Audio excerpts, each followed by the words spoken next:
Performing the slide edit. The slide tools use the slide or shift a clip around, and it will trim the adjacent clips on the front of it and behind it.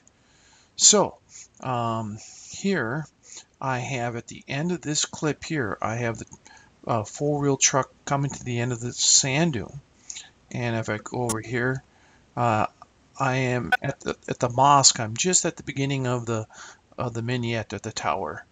And so what I'm going to do is I'm going to come over here into the slip and slide tool. I'm going to choose the slide tool. And in the slide tool, I'm going to come down and hover over the middle clip. And with the middle clip, I'm going to pick and I'm going to slide it left, or I'm going to slide it right.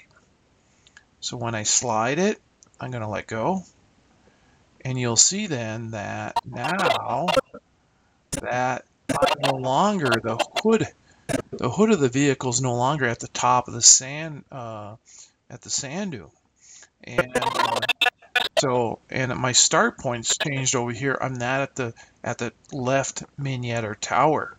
So whenever we use the slide tool, we shift around a clip and the adjacent clips compensate for those moves.